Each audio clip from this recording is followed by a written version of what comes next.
Bismillahirrahmanirrahim. Assalamualaikum warahmatullahi wabarakatuh. Alhamdulillahirabbil alamin. Nahmaduhu wa nasta'inuhu wa nastaghfiruh wa na'udzu billahi min syururi anfusina wa min sayyiati a'malina. May yahdihillahu fala mudhillalah wa may yudlilhu fala hadiyalah.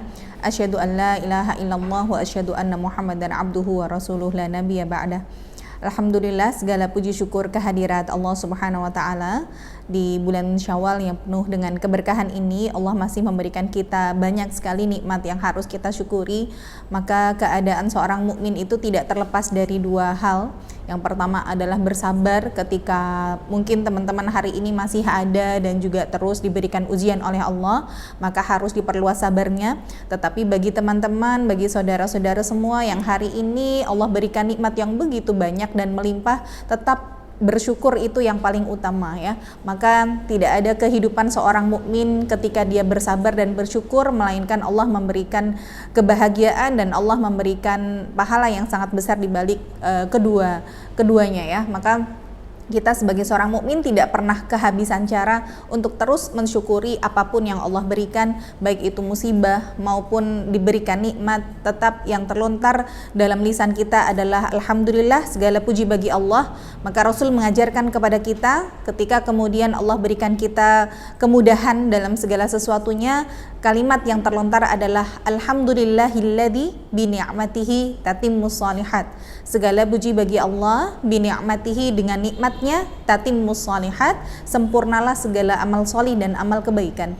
Namun ketika yang Allah berikan kepada kita berupa sesuatu yang tidak mengenakan, maka tetap yang terlontar dalam lisan kita juga alhamdulillah. Namun kalimatnya dirubah menjadi alhamdulillah ala kulli hal. Segala puji bagi Allah atas setiap keadaan. Karena kita nggak pernah tahu keadaan yang terbaik menurut Allah untuk kita itu apa, ya. Yang dikasih sakit mungkin memang yang Allah lihat yang terbaik untuk diri kita seperti itu. Karena memang di balik rasa sakit itu, kalau kemudian lisan kita terus berzikir, kemudian kita jadikan itu sebagai sarana untuk muhasabah, maka sakit yang kita derita itu niscaya akan mampu untuk menjadi penggugur dosa-dosa kita. Maka ala kulli hal, segala macam keadaan itu tidak pernah lepas dari lisan kita untuk mengucap alhamdulillah, alhamdulillah ya. Segala puji bagi Allah. Hari ini alhamdulillah kita masih bisa dipertemukan oleh Allah di bulan Syawal ini. Tentunya tidak lupa saya mengucapkan kepada teman-teman semuanya, taqabbalallahu minna wa minkum siyamana wa siyamakum kulla am wa antum bi khair.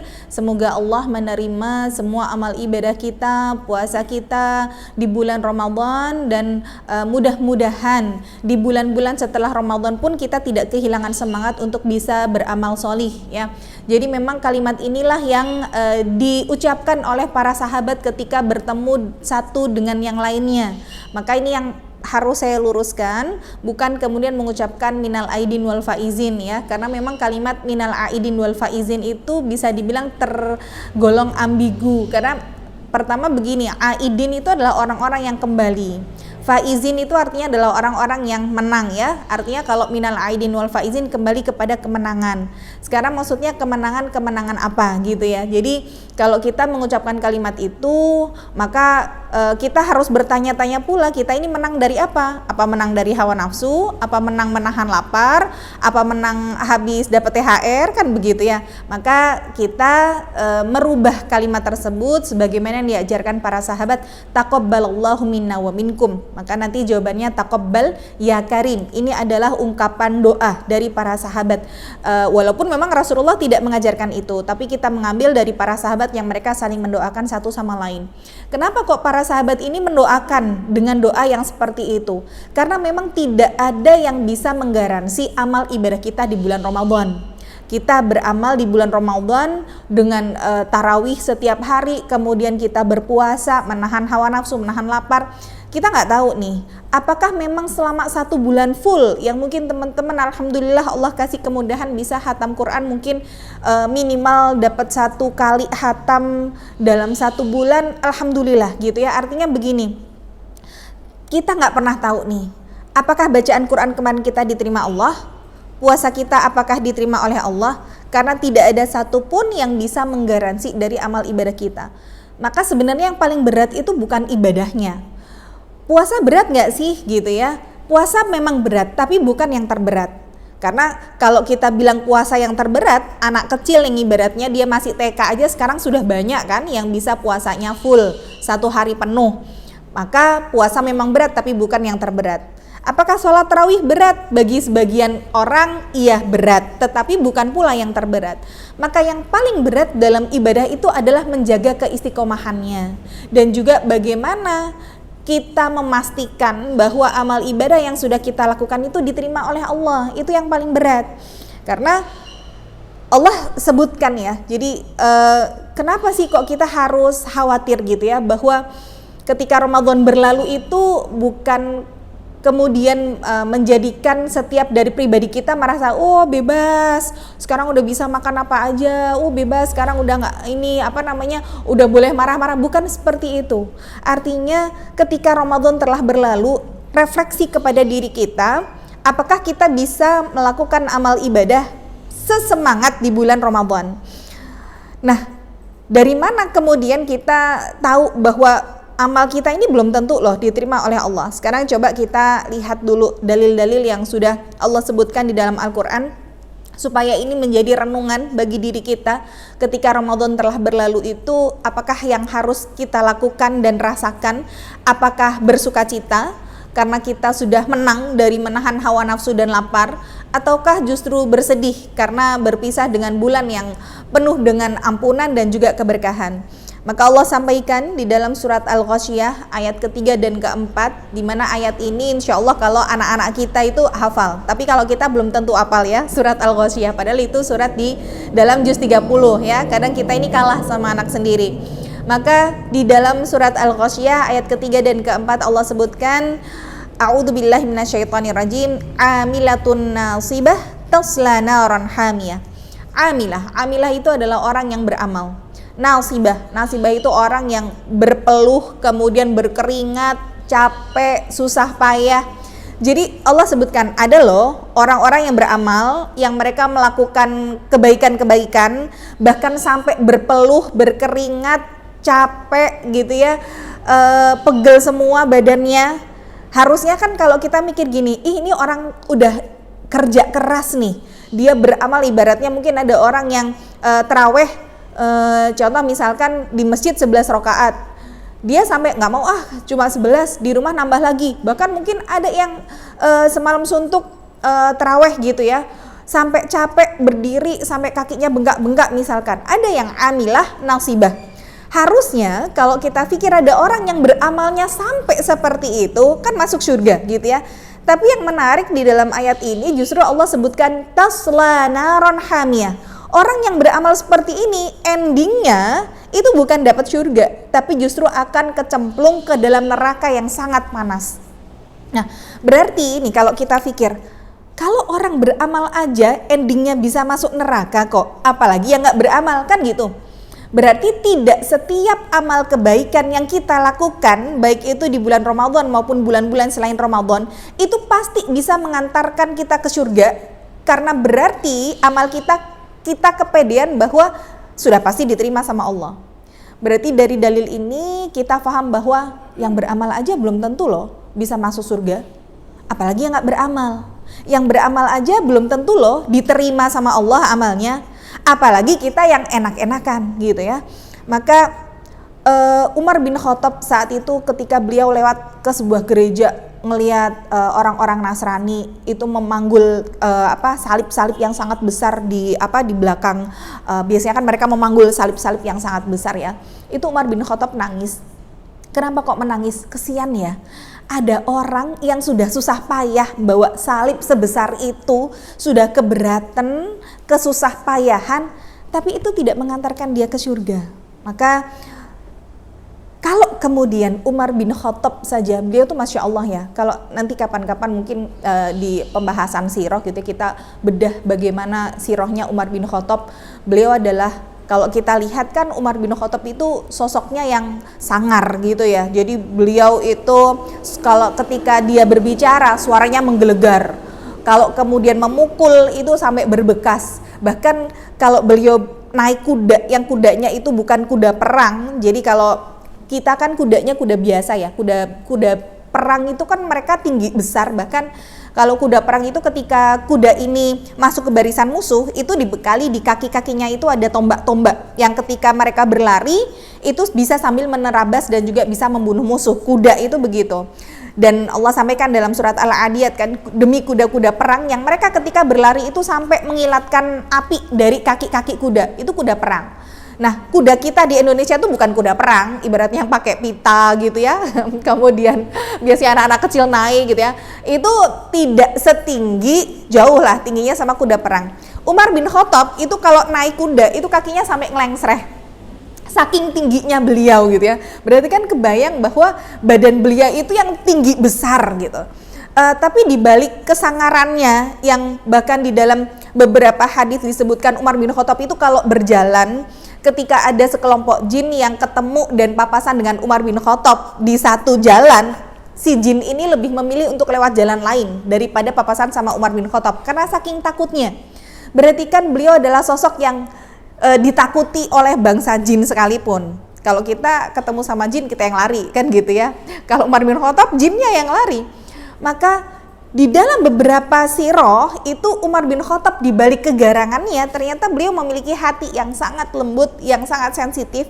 Bahkan disebutkan ciri fisik beliau itu sampai ada bekas yang menghitam dari sini, dari ujung mata sini, menggaris sampai dengan pipi. Ternyata ditelusuri oleh para ulama apa sih yang menyebabkan bekas ini jeleret gitu ya. Ternyata likathrotil buka, karena saking banyaknya beliau menangis karena ketakutannya kepada Allah. Bayangin loh, kalau air mata bisa sampai bekas hitam dari mata sampai ke pipi, itu berapa banyak air mata yang tertumpah dari mata beliau. Kalau kita bekas di muka bukan karena air mata, karena flek gitu ya, karena bekas jerawat gitu ya. Kalau Umar bin Khattab benar-benar karena air mata gitu ya. Maka Masya Allah, beliau ketika mendengar ayat ini, beliau melihat kepada orang-orang Kristen, beliau sampai menangis karena saking ada loh orang-orang yang beramal bersusah payah ternyata justru menjadikan amal tersebut masuk ke dalam neraka yang sangat panas. Kemudian kita telusuri lagi ayat dari Rasulullah, ayat dari Allah ya yang menjelaskan bahwa apa yang kita lakukan ini belum tentu loh diterima sama Allah. Allah sampaikan dalam surat Al-Furqan ayat ke-23. A'udzubillahi minasyaitonirrajim. Wa qadimna ila ma 'amilu min 'amalin faja'alnahu haba'an mantsura. Niscaya akan kami perlihatkan kepada mereka kelak di padang mahsyar itu semua amal yang kita lakukan di dunia akan diperlihatkan oleh Allah, dan Allah perlihatkan itu. Kemudian amal-amal yang sudah diperlihatkan oleh Allah ini, apa kata Allah? Faja'alnahu haba'an mantsura. Niscaya akan kami jadikan amal-amal tersebut seperti debu-debu kering yang beterbangan. Artinya apa? Ada nih orang yang sudah ngumpulin amal banyak banget gitu ya, pahala puasa, sholat, zakat, umroh, haji, mungkin yang setiap tahun dia lakukan. Begitu kemudian diperlihatkan oleh Allah, nih amal-amalmu.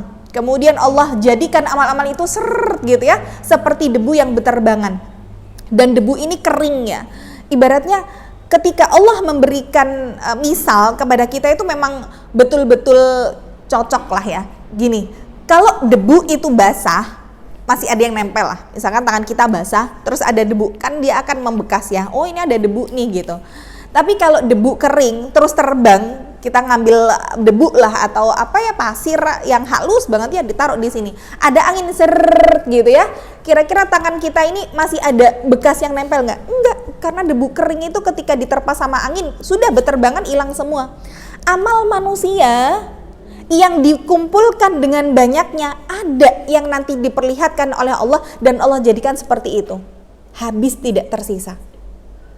Berarti ada rayap-rayap amal yang dia bisa menghanguskan semua yang kita lakukan. Bisa jadi amal kebaikan kita tercampur dengan perkara syirik, bisa jadi ada unsur riyaknya di situ, ada juga orang yang sum'ah. Jadi kalau riyak itu pengen dilihat, kalau sum'ah itu pengen didengar. Ada orang-orang yang ketika dia ibadah pengen ada orang yang tahu dia ibadah. Tapi kalau nggak ada orang yang tahu, dia pengen orang diperdengarkan gitu ya.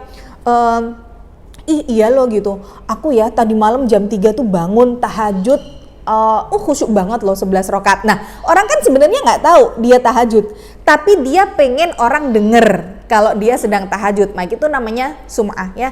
Maka perkara-perkara yang seperti itu sebanyak apapun kita mengumpulkan di dunia, ja'alnahu haba'an manthura. Allah akan jadikan itu seperti debu-debu kering yang berterbangan. Na'udzubillah min dzalik. Dalil yang ketiga, di mana memang tidak setiap amal kita itu pasti diterima oleh Allah.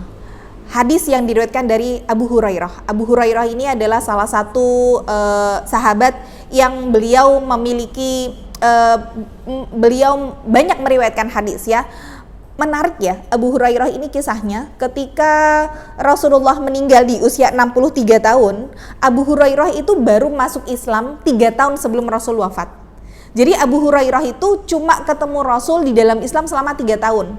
Tapi dalam kurun waktu 3 tahun, bayangin loh ya, 3 tahun ketemu Rasul, tapi hadis yang diriwayatkan oleh beliau dari Rasul itu lebih dari 5.000 hadis. 3 tahun tok loh, tapi 5.000 hadis diriwayatkan oleh beliau, lebih dari itu. Maka Abu Hurairah menjadi salah seorang sahabat yang paling banyak meriwayatkan hadis. Dan beliau punya moto begini ya, bolehlah aku hanya bertemu dengan Rasulullah sesaat di dunia, tapi aku harus bertemu dengan Rasulullah selamanya di surga. Dan beliau punya semangat yang luar biasa dalam mempelajari Islam, karena beliau paham nih, aku masuk Islam sudah usia tua. Berbeda dengan Ali bin Abi Thalib misalkan, berbeda dengan Ibnu Abbas yang mereka sudah mengenal Islam sejak usia dini. Maka kalau usia dini saja mereka sudah belajar Islam, maka mereka seusia aku ilmunya sudah luar biasa. Karena aku ini telat masuk Islamnya, berarti harus ada akselerasi, percepatan-percepatan yang aku lakukan, yang itu bisa nanti menyaingi, paling tidak menyamai ilmu mereka. Maka Abu Hurairah itu semangat banget beliau dalam mempelajari Islam. Ibaratnya begini, ketika Rasulullah itu menggelar kajian misalkan di masjid, yang lain menunggu datangnya Rasulullah di masjid, Abu Hurairah nunggunya di depan pintu rumahnya Rasul. Saking semangatnya sampai begitu. Dan setiap hadis yang dikeluarkan oleh Rasulullah, beliau langsung praktekkan saat itu juga. Itu Abu Hurairah. Maka di antara ribuan hadis yang beliau riwayatkan, ada satu hadis yang membuat beliau sampai menangis ketika meriwayatkan ini. Bahkan disebutkan dalam sirah sampai 3 kali beliau pingsan ketika membaca hadis ini. Hadis apa yang dimaksud? Maka Rasulullah bersabda, "Inna awwalan nasi yuqda yaumal qiyamah thalatha." Sesungguhnya nanti di hari kiamat ada orang-orang yang pertama kali diputuskan keadaannya, yaitu thalatha. Ada 3 golongan ya. Yang pertama adalah rajulun qatala fi sabilillah qatalatum faqatalatum maqutila. Ada seorang laki-laki yang beliau berperang di jalan Allah, beliau berperang sampai akhirnya terbunuh, menjadi seorang syahid di jalan Allah. Fa'arafahu ni'amahu fa'arafaha. Dia tahu bahwa dia menjadi seorang yang syahid, dan Allah pun mengetahui bahwa dia ini sebagai seorang syahid. Kemudian faqiyalalahu, kemudian ketika dia dibangkitkan di hari kiamat, dikatakan kepadanya, Allah bertanya kepada orang ini, "Mada amilta fi?" Apa yang sudah engkau lakukan selama di dunia? Laki-laki ini menjawab, "Qataltu fika ya Allah, aku berperang, aku berjihad itu karena engkau." Maka kemudian Allah mengatakan, "Kadzabta, bohong kamu. Walakinnaka qatalta liyuqala innaka mujahidun fi sabilillah." Kamu itu berperang bukan karena aku, tapi engkau berperang, berjihad hanya ingin dikatakan sebagai jari, sebagai orang yang pemberani, sebagai seorang mujahid di jalan Allah. Dan kamu sudah mendapatkan itu. Maka kemudian Allah menyeret dia, wa alqa wajhahu finnar, kemudian menghempaskan wajahnya ke neraka. Ini yang pertama kali dihisab oleh Allah. Ternyata kalau kita sebagai orang awam ya, kalau ditanya siapa sih orang yang pertama kali akan nyemplung neraka, oh pasti jawabannya orang kafir, orang zalim, musyrik. Ternyata tidak. Justru orang yang pertama kali dimasukkan ke dalam neraka oleh Allah adalah 3 yang mereka ketika di dunia memiliki amalan yang sangat mempesona. Yang pertama adalah seorang mujahid fisabilillah yang salah dalam niatnya karena hanya ingin disebut sebagai pemberani, hanya ingin disebut sebagai seorang mujahid, dan karena salah niat tersebut, padahal jihad adalah afdolul a'mal. Amalan yang paling utama itu jihad. Tetapi kenapa amalan yang begitu besar di sisi Allah justru malah pertama kali yang akan memasukkan dia ke dalam nerakanya Allah.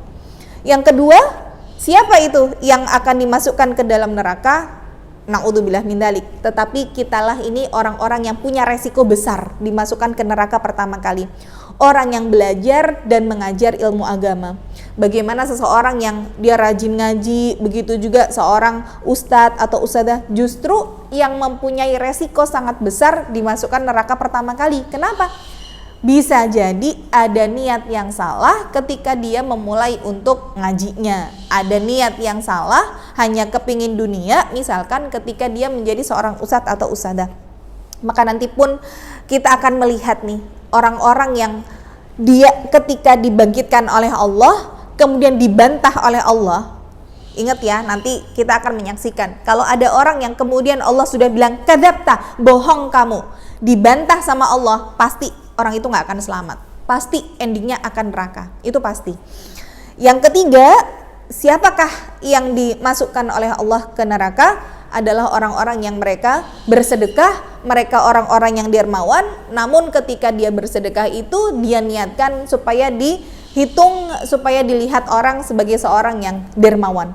Maka tiga golongan ini kita sebagai manusia biasa ngelihat, loh itu kan amalannya bagus, itu kan amalannya baik. Ternyata tidak bisa menggaransi amal yang dilakukan oleh seseorang itu memasukkannya ke dalam surganya Allah.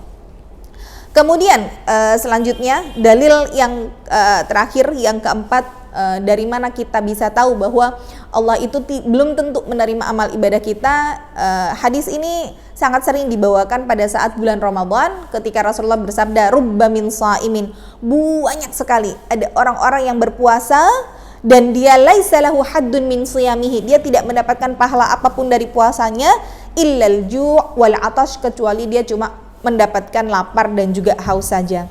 Berarti dari hadis ini kita bisa lihat nih bahwa Ramadan itu ibaratnya sebagai sebuah madrasah. Kita itu kayak kuliah lah di universitas yang namanya Ramadan. Kira-kira kita ini sudah dikasih kesempatan sama Allah menjalani Ramadan. Rasulullah ini ya, turun perintah puasa itu di tahun kedua Hijriah. Dan Rasulullah meninggal di tahun ke-10 Hijriah. Artinya Rasul itu cuma dapat Ramadan 9 kali saja. Tapi Ramadan yang 9 dilakukan Rasul itu berkualitas semuanya. Kita kira-kira sudah berapa tahun dan berapa kali Ramadan? Ibaratnya misalkan kita mulai dari usia balik, hitunglah misalkan usia balik 13 tahun atau 14 tahun gitu ya, 14 tahun.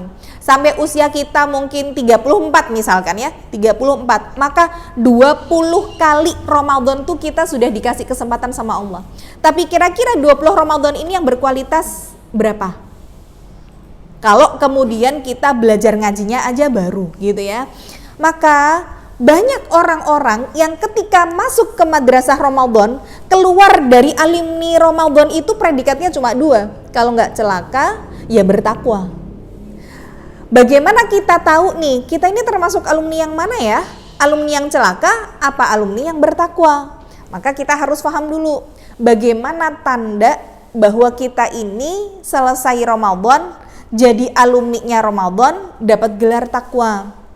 Maka pahami dulu bahwa ada ciri-cirinya, ada tandanya bahwa tanda Allah menerima amal ibadah kita di bulan Ramadan itu dilihat. Tapi ingat untuk refleksi diri kita sendiri. Jangan terus untuk menghakimi orang ya. Jangan jadi hakim untuk orang lain. Oh, orang ini kayak gini, oh berarti kemarin Ramadannya tuh nggak diterima sama Allah nih. Jangan. Tapi lihat, refleksi kepada diri kita sendiri dari beberapa tanda-tanda ini. Kira-kira kita termasuk ke dalam golongan orang yang bertakwa atau celaka. Yang pertama adalah menurut Imam Ibnu Qayyim Al-Jauzi dalam kitabnya Al-Fawaid, salah satu tanda yang ketika Allah menerima amal ibadah kita di bulan Ramadan adalah wa min thawabil hasanah al hasanatu ba'daha. Merupakan balasan bagi sebuah kebaikan adalah kebaikan setelahnya. Jadi gini, kalau kita ingin tahu nih, amal kita di bulan Ramadan apakah diterima oleh Allah atau tidak, maka lihat bulan setelah Ramadan. Lihat Syawalnya. Kalau karena balasan dari sebuah kebaikan itu adalah dimudahkan untuk melakukan kebaikan setelahnya. Ibaratnya sama kayak kita ngelihat ada orang yang umroh gitu ya. Kita pengen tahu nih, umroh kita itu diterima oleh Allah atau enggak ya. Jangan lihat pas umrohnya. Jangan lihat pas kita, wah ya Allah aku tuh di Mekah ya, nggak pernah sholat ketinggalan 5 waktu, bahkan di sana tuh sama sekali nggak mikir dunia. Ya iyalah, di Mekah Madinah itu sudah sama sekali kita tuh nggak mikir dunia. Kalau misalkan ada yang mikir dunia, itu ibaratnya ya Allah, wong di Mekah Madinah yang karakter manusianya aja untuk ibadah, kok dia itu masih sibuk belanja sana, belanja sini, ke mall, mas, setiap kali pulang ke masjid mampir mall, bawa ke hotel belanjaan misalkan. Itu saja dia di negeri yang Allah kasih euforianya ibadah, kok bisa dia nggak ingetnya ibadah, apalagi di selain Mekah dan Madinah gitu ya. Jadi patokan kita pengen tahu Allah nerima umroh kita atau enggak, jangan dilihat pas umrohnya, karena ibadah di sana itu gampang banget. Orang tuh ibaratnya tidur dalam satu malam 1 jam 2 jam tuh di sana biasa. Tapi lihat bagaimana dia amal ibadah setelah umroh. Apakah yang tadinya di sana dia pakai hijab syar'i, terus pulang dari umroh langsung trondol lagi gitu ya, lepas lagi. Di sana dia belum adzan aja udah lari gitu ya, jangan sampai nih adzan kita telat gitu ya. Pokoknya sebelum adzan kita sudah harus sampai masjid. Atau di sini alah lagi adzan urung komat gitu ya. Nah, kalau kemudian udah komat, ayo kek le, kek ndang wes komat, saya durung amin. Nah, dia begitu ya. Jadi berangkat ke masjidnya ngenteni amin gitu ya. Ada. Jadi kira-kira amal ibadah yang kita lakukan di Mekah dan Madinah itu diterima oleh Allah atau enggak? Lihat bagaimana sepulangnya dia di sini. Kalau kemudian dia, loh kok kui bar umroh yo, neng kok podo wae. Nah, itu berarti pertanda. Tapi jangan kemudian kita jadikan sebagai alasan untuk menghakimi orang ya. Tapi untuk diri kita sendiri, iya ya, di sana bisa semangat ibadah, kok di sini enggak ya. Jangan-jangan Allah tidak menerima amal ibadahku selama umroh. Maka wa min thawabil hasanah al hasanatu ba'daha, merupakan balasan bagi sebuah kebaikan adalah kebaikan setelahnya. Jadi orang itu kalau sama Allah dimudahkan dia dalam melakukan kebaikan, itu tanda Allah sudah menerima amal ibadahnya. Kita pengen tahu nih sedekah kita kemarin misalkan untuk Palestina diterima sama Allah atau tidak, maka lihat kira-kira kita dimudahkan untuk sedekah lagi atau tidak, atau justru menjadi naudzubillah ya kaum yang nyinyir, ngapain jauh-jauh bantu sana, di sekitar kita aja masih banyak kok yang membutuhkan gitu ya. Ya Allah ya Rabbi gitu. Jadi ya nggak usahlah kita kemudian menghakimi orang, tuh orang itu nggak pernah sedekah, enggak, tapi refleksikan untuk diri kita sendiri. Semuanya kita bantu gitu ya, dan tidak perlu kemudian kita posting alhamdulillah bisa donasi untuk Palestina sebesar ini gitu, nggak usah ya. Adapun kalau misalkan memang organisasi-organisasi ya memang harus di post ya supaya tidak ada salah paham ataupun suudzon. Tapi kalau misalkan kita sendiri yang melakukan amal ibadah, khawatirnya itu menimbulkan unsur riya ataupun sum'ah. Meskipun memang ada beberapa yang boleh nggak sih kita itu mengupload gitu ya. Waktu itu kemarin juga ada jamaah kalau tidak salah yang tanya sama saya, misalkan ada orang yang ngasih hampers gitu ya, ada orang yang ngasih hadiah lebaran. Boleh nggak sih kalau kemudian kita foto kemudian kita upload gitu ya, terima kasih ya jazakillah khairan ya tim misalkan kajian Humaira sudah memberikan ini. Boleh nggak sih seperti itu gitu ya. Ada dua sisi mata uang di sini. Yang pertama memang kalau di dalam surat Ad-Duha ya Allah sebutkan wa amma bi ni'mati rabbika fahadits, dengan nikmat Allah itu fahadits, ceritakanlah, atau itu dalam rangka tahadduts bin ni'mah. Jadi penting juga untuk kita menceritakan nikmat, tapi ingat bahwa menceritakan nikmat itu khawatirnya kita ada unsur riya di situ, dan itu yang paling susah untuk menjaga hati. Ketika kita pengen mengupload dengan niat untuk tahadduts bin ni'mah ataupun mensupport orang-orang supaya mereka mau sedekah, supaya mereka mau saling memberi hadiah, itu baik. Tapi kembali kepada diri kita sendiri, bahwa setan itu sangat-sangat halus dalam menggoda manusia.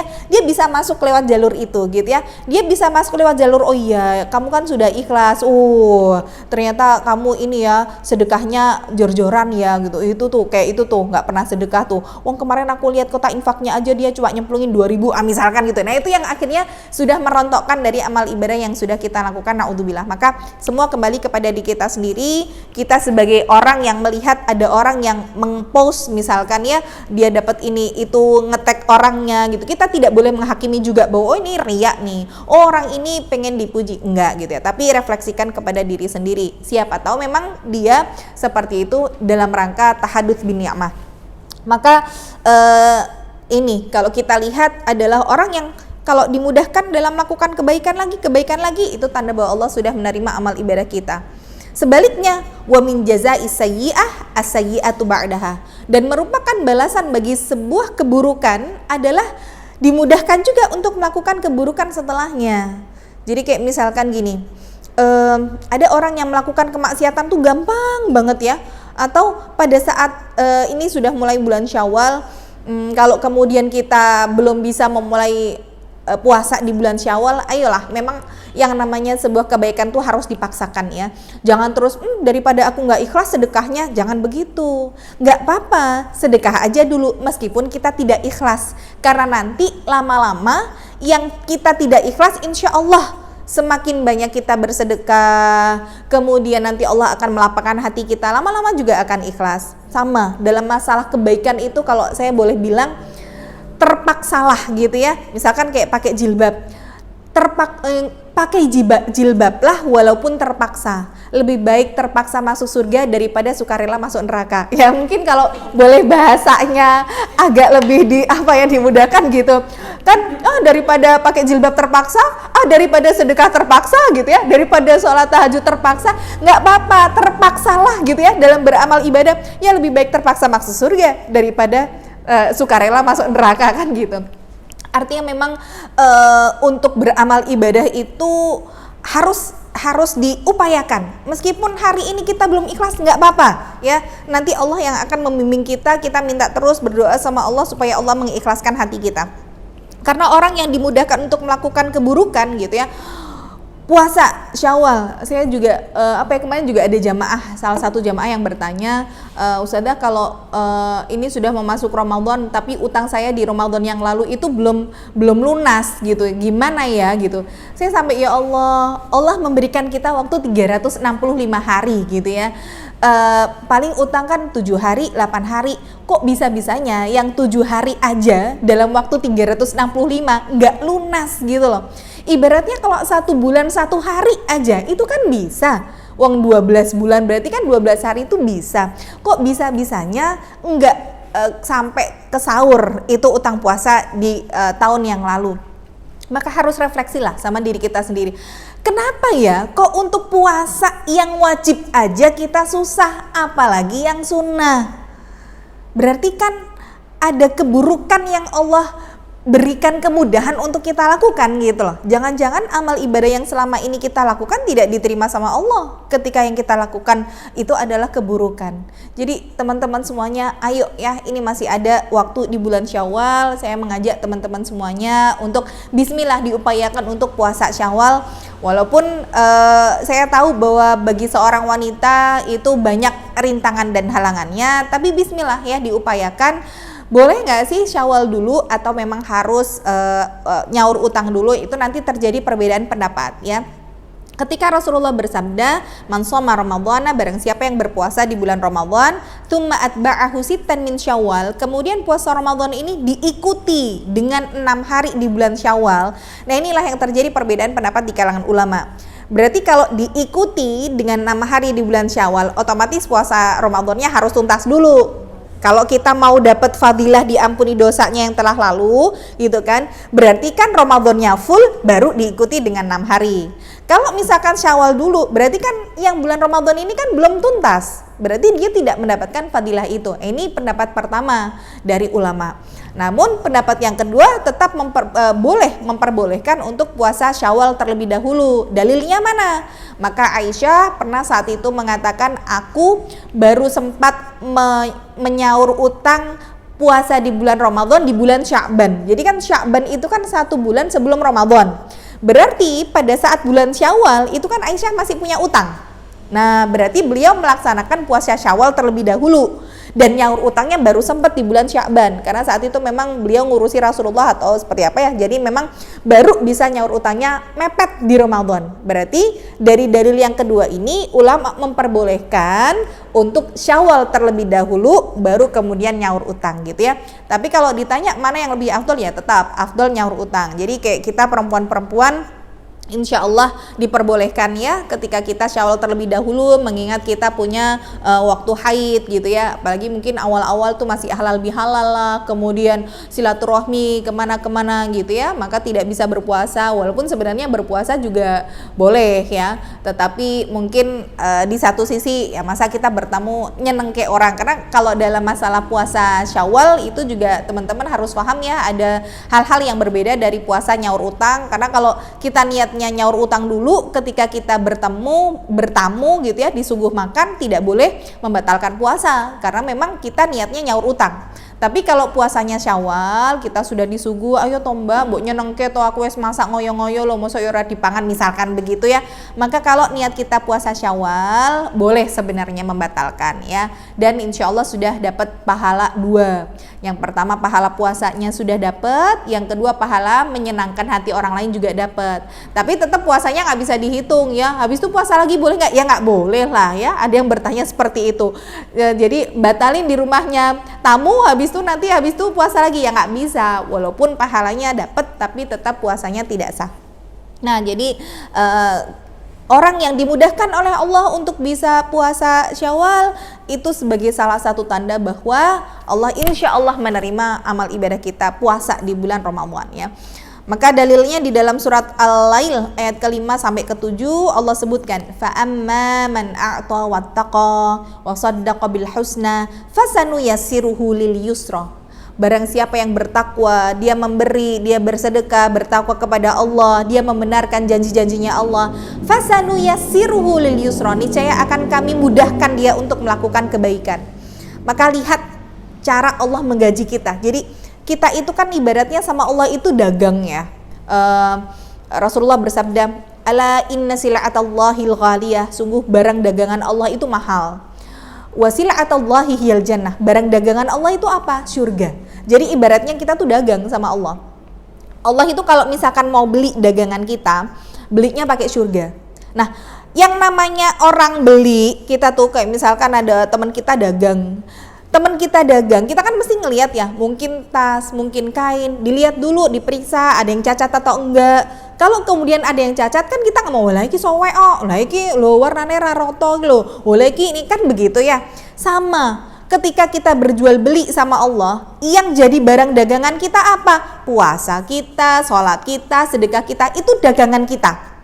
Kira-kira Allah mau beli dagangan kita atau enggak gitu ya. Dibelinya sama Allah pakai apa? Pakai surga. Pembayarannya itu pakai surga. Kalau barang dagangan kita recommended ataupun berkualitas, oh iya bagus nih gitu ya. Karena Allah sebutkan, innama yataqabbalullahu ilal muttaqin. Allah itu hanya menerima amal dari orang-orang yang bertakwa tok. Berarti nek nggak bertakwa, amalan orang-orang ini nggak akan diterima sama Allah. Jadi Allah juga memilih dong. Oh ini puasanya berkualitas, oke, dibeli dagangannya.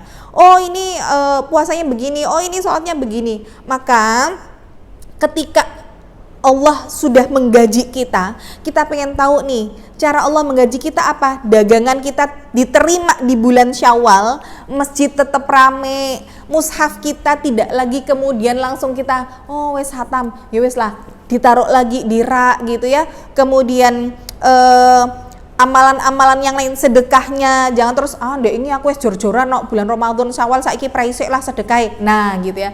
Jadi kita lihat cara Allah menggaji kita adalah di bulan Syawal, apakah dimudahkan untuk melakukan kebaikan-kebaikan atau tidak. Maka sifat penduduk neraka itu as-sayyi'atu ba'daha, akan dimudahkan pula untuk melakukan keburukan setelah dia melakukan keburukan dan juga kemaksiatan. Maka jangan menjadi macan di siang hari ya, ibaratnya ketika dia di siang hari dia kayak macan beringas ya, apa aja dimakan, giliran malam hari dia kayak bangkai, jadi tidak bisa berkutik apa-apa, udah kayak orang mati gitu ya. Dia tidak bisa menunaikan sholat tahajud, dia kemudian tidak bisa bangun malam untuk sekedar berzikir. Maka amal apapun yang kita lakukan itu diterima oleh Allah atau enggak, lihat sesudahnya, bukan pas beramal itu. Kayak kita nih teman-teman ngaji gitu ya, ngaji kita tuh sebenarnya diterima oleh Allah atau enggak sih? Kita sudah tiap hari ada jadwal tetap, oh ini ke sini, besok ke sini. Tapi ngaji kita diterima oleh Allah atau enggak? Cara taunya gimana? Lihat refleksi akhlak yang ditampilkan oleh orang yang ngaji tersebut. Kalau ada orang yang ngaji, akhlaknya jadi tambah baik, kemudian ngomongnya lembut, sama orang yang melakukan kesalahan aibnya kita tutupin, bukan malah digosipin, diumbar sana sini, tanda bahwa Allah sudah nerima ngaji kita. Tapi kalau ada orang yang ngaji kesana kemari, mulutnya ketus, ada orang yang melakukan kesalahan, iya pantesan tuh kemarin begini, ada yang begitu gitu ya.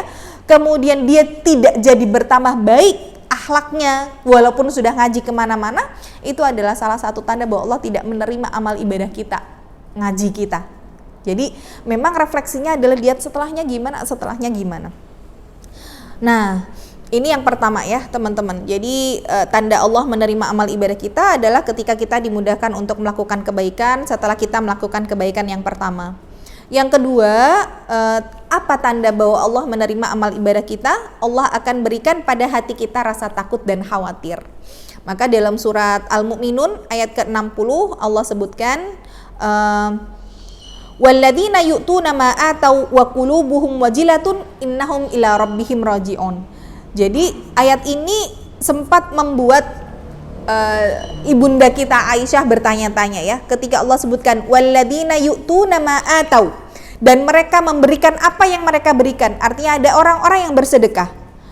Wa qulubuhum wajilatun, tetapi justru orang yang bersedekah ini apa yang mereka lakukan? Qulubuhum wajilah, hati-hati mereka penuh dengan rasa takut dan khawatir. Annahum ila rabbihim raji'un, bahwa sesungguhnya mereka akan kembali kepada Tuhannya. Ini menarik ayatnya.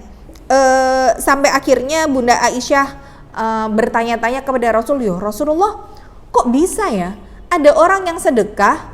Biasanya kan kita itu kalau ibadah kan melahirkan ketenangan, kayak misalkan, oh ya Allah aku rung tenang, aku jam samene rung sholat aku tak sholat habis sholat tuh alhamdulillah wes go rasanya wes sholat, kan begitu.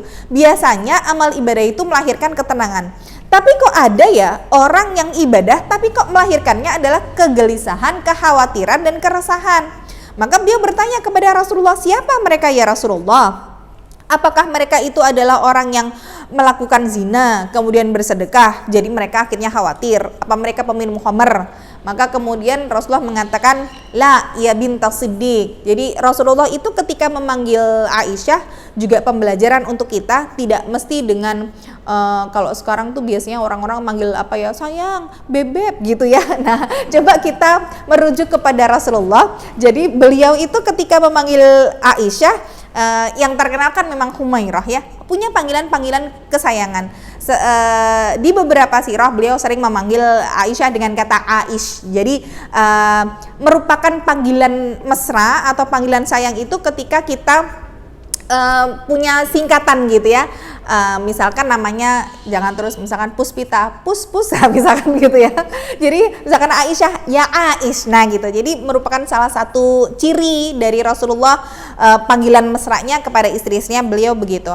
Atau terkadang beliau memanggil dengan nama ayahnya dengan menggunakan binti. Nah, di dalam hadis ini beliau menyebutkan la ya bintas Siddiq. Jadi merupakan upaya Rasulullah untuk menjaga nasab itu begitu. Maka sebenarnya yang paling afdol ya teman-teman, kalau misalkan punya anak itu memberikan nama anak itu dinasabkan kepada nama bapaknya ya. Jadi misalkan siapa gitu ya, misalkan bapaknya Purnomo misalkan ya, bilangkan siapa Purnomo gitu. Itu salah satu upaya untuk menjaga nasab. Makanya orang Arab itu dia kalau ngasih nama tuh cuma dua. Yang pertama nama anaknya, yang belakang itu nama bapaknya. Jadi selalu begitu. Misalkan siapa ya di sini ya?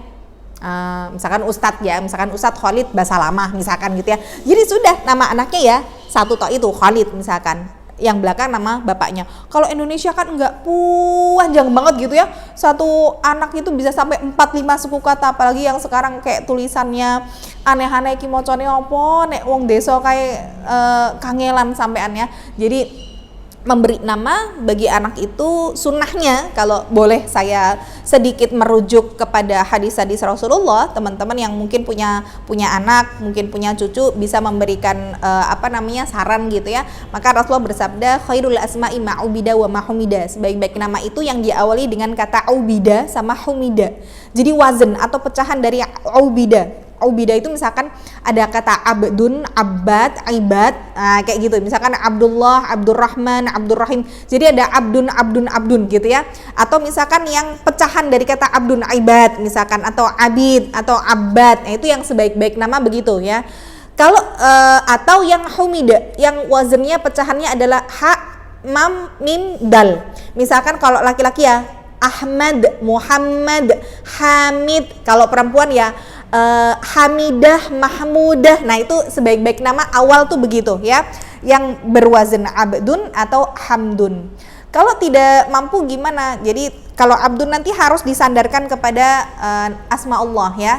Kemudian kalau tidak seperti itu, maka cari dari istri-istri Rasulullah dan juga orang-orang solihah pada zaman dulu, misalkan generasi para sahabiah, kemudian nama istri-istri Rasulullah, kemudian nama-nama orang solihah. Nah, itu yang kedua. Jadi kan ada tingkatan-tingkatannya ya. Yang kedua seperti itu, nama-nama, kalau laki-laki ya nama-nama orang solih. Baru tingkatan yang ketiga adalah nama-nama dari bahasa Arab yang memiliki arti yang bagus ya, yang memiliki arti yang indah, yang sebagai doa.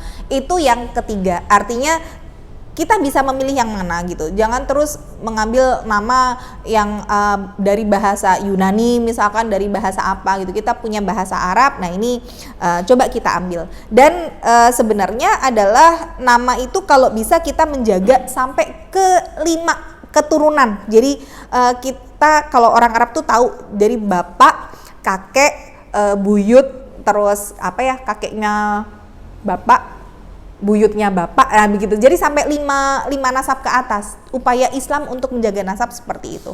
Maka sebaiknya memang anak itu dinasabkan nama belakang itu kepada ayahnya, bukan kemudian istri gandul nama suaminya. Ini yang tidak diperkenankan ya.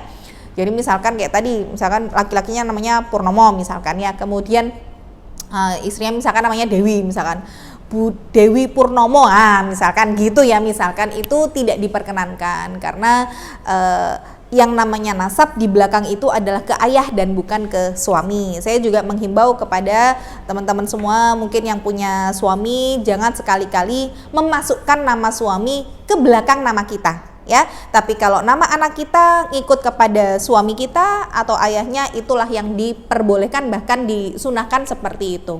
Tapi istrinya jangan ikut-ikutan ya. Ini budaya yang memang harus dihilangkan ya. Kalaupun kita mau pakai nama belakang adalah nama ayah kita dan tidak boleh bernasab kepada selain ayahnya. Kecuali kalau misalkan memang kelahiran itu di luar daripada kehamilannya, di luar daripada pernikahan, maka nanti nasabnya anak tidak boleh ke bapak kandung walaupun si ibu ini sudah dinikahi oleh ayahnya pada saat hamil. Tetapi ketika seorang wanita sudah hamil di luar nikah, maka nanti ketika anak ini lahir, nasabnya adalah kepada ibunya, binti ibunya ya, atau bin ibunya. Jadi ketika nanti si anak yang lahir adalah perempuan, meskipun itu ayah biologisnya sudah menikahi ibunya, maka dia tidak bisa menjadi wali nikah bagi si anak. Jadi tetap walinya wali hakim. Nah, itu nanti dibahas lebih lanjut ya. Artinya begini, kita kalau bisa menjaga nasab, karena memang Rasulullah mengajarkan sebagaimana di dalam hadis ini ketika Rasulullah menjawab, la ya bintas siddiq, tidak wahai anak perempuan dari as-siddiq, haula'il ladzina yasumun wa yusallun wa yatasaddaqun. Mereka yang diliputi rasa kekhawatiran itu bukan mereka peminum khamar, bukan mereka pezina, bukan. Mereka itu sama kayak kita, mereka sholat, mereka puasa, mereka bersedekah. Walakinna yakhafuna an la yataqabbalu minhum. Tapi mereka adalah orang-orang yang ketika mereka beribadah itu khawatir, ada rasa ketakutan bahwa Allah tidak menerima amal ibadah mereka. Nah, jadi memang harusnya ketika orang beribadah itu melahirkannya kekhawatiran, ya Allah, jangan-jangan tadi sudah sedekah kok namaku dipampang gede banget itu di media misalkan ya. Jangan-jangan aku ada rasa ria, terus amalku tidak diterima. Ya udahlah, bismillah iki sing meneng-meneng gitu ya, sedekah yang diam-diam. Jadi diliputi ada rasa kekhawatiran. Orang yang puasa di bulan Ramadan, ya Allah, jangan-jangan puasa Ramadanku kemarin ada yang kurang berkualitas ya. Weslah bismillah ditambal pakai puasa Syawal. Jadi begitu. Jadi orang itu yang penuh dengan kekhawatiran dalam ibadah, pasti dia efeknya adalah ibadahnya tambah kenceng. Jadi ada sikap yang lahir dari rasa takut itu. Pertama, ada dua sikap yang terlahir dari rasa takut ketika kita beribadah. Yang pertama adalah memperbanyak doa. Maka kita takut Allah tidak menerima amal ibadah kita, ya sudah perbanyak doa. Sama kayak kita ketemu sahabat tadi ya, ketika bulan Syawal masih saling mendoakan taqabbalallahu minna wa minkum. Itu salah satu dalam rangka mendoakan supaya Allah menerima amal ibadah kita. Yang kedua, kalau kita benar-benar ada rasa kekhawatiran dalam ibadah kita apakah diterima Allah atau tidak, maka sikap yang lahir adalah tidak akan pernah kenyang dalam beribadah. Dia bukan begini ya, bukan berarti terus kita suudzon sama Allah ya. Misalkan ibaratnya kayak dulu kita masih ada UN ya, teman-teman mungkin kalau seusia saya masih ngalami UN, tapi kalau anak-anak yang baru lulus SMA kan sudah nggak ada UN ya. Dulu kebayang nggak sih kalau kita UN itu, aduh stresnya setengah mati. Ibaratnya kita kalau SD itu sekolah 6 tahun, hidup dan mati itu dipertaruhkan dalam waktu 3 hari kan gitu ya. Jadi sampai pelajaran buku saat tumpuk tua, sampai kita begadang, mungkin sampai tidur di atas buku gitu, sampai bimbel les sana sini gitu. Kenapa kok kita yang mau menghadapi UN itu sampai persiapannya begitu matang? Karena khawatir kalau nanti nggak lulus kan gitu. Bukan berarti suudzon kemudian aku ada belajar nggak lulus berarti yang salah ini, enggak gitu. Tapi karena ada rasa kekhawatiran itu, maka melahirkan persiapan, melahirkan amalan-amalan yang lebih banyak dan juga lebih baik. Nah sama, ketika ada orang rasa khawatir untuk beribadah, maka dia tidak akan pernah kenyang dalam beribadah. Kemana udah sedekah 1 juta, wis bismillah sedekah lagi. Kemudian sudah sholat taraweh komplit nih 30 hari, sekarang tahajudnya tetap harus tiap malam, paling enggak ya witir itu nggak boleh ketinggalan. Kemarin ini terus begitu ya. Jadi orang yang melahirkan ketakutan itu tidak akan pernah kenyang dia dalam beribadah. Kemudian yang ketiga, sikap yang lahir dari rasa takut adalah Allah membayar kontan dengan dikabulkan semua yang menjadi permohonan akhiratnya.